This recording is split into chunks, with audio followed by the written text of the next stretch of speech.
দর্শক আপনারা দেখছেন যে উদ্ধারকারী জাহাজ হামজা, সেটি কিন্তু একটি বাস, পদ্মায় ডুবে যাওয়া bus SB deluxe, SB super deluxe, সেই এসবি সুপার ডিলাক্স বাসটিকে কিন্তু উদ্ধার করতে সক্ষম হয়েছে।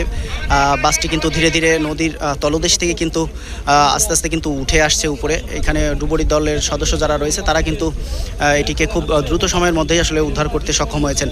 দর্শক আরেকটি বিষয় আপনাদেরকে যদি জানিয়ে রাখি যে গত 25 মার্চ রাতে কিন্তু এই দৌলতদিয়া ফেরিঘাটের ঘাটেই কিন্তু আরেকটি বাস প্রায় অর্ধশতাধিক যাত্রী নিয়ে ডুবে যায়। সেখানে কিন্তু 26 জনের মতন যাত্রী কিন্তু ডুবে গিয়েছিল। 26 জনের মতো যাত্রী কিন্তু আসলে সেখানে প্রাণ হারায়। তারপর পরই কিন্তু আসলে প্রশাসনের পক্ষ থেকে একটি কড়া নির্দেশনা আসে যে কোনো প্রকার যাত্রী নিয়ে কিন্তু এই ফেরিঘাটে কোনো বাস কিন্তু আসলে উঠতে পারবে না। দর্শক তারপর পরে কিন্তু এখানে কড়াকড়ি আরোপ করা হয়। তারপর পরে কিন্তু এই এমন একটি দুর্ঘটনা ঘটে গেল।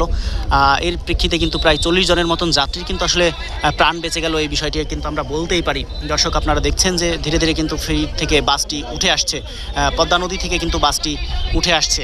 দৌলতদিয়া 7 নম্বর ফেরিঘাটের উপরে বিআইডব্লিউটিসির কর্মরত সুপারিনটেন্ডেন্ট সাহেবগণ এবং নৌ পুলিশের কর্মকর্তাগণের সমন্বয়ে নির্দেশনা অনুযায়ী সম্মানিত যাত্রীগণকে অনুরোধ করে এসবি পরিবহন থেকে নামানো হয়।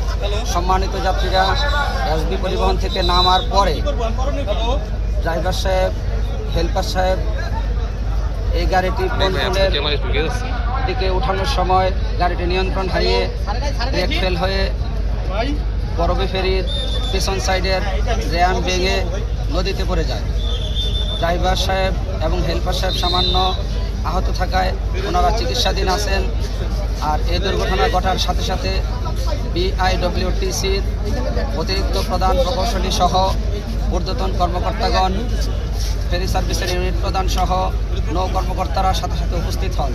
তাৎক্ষণিক উদ্ধার কার্যক্রম শুরু হয়। রাজবাড়ী জেলার মান্যবর জেলা প্রশাসক মহোদয় উদ্ধার কার্যক্রম তদারকি করছেন। বিআইডব্লিউটি এর উদ্ধারকারী টিম কাজ করছেন। ফায়ার সার্ভিস, সিভিল ডিফেন্স কাজ করছেন। স্থানীয় রাজনৈতিক নেতৃবৃন্দ উপস্থিত হয়েছেন। আমি এই পর্যন্ত তথ্য আপনাদেরকে দিলাম।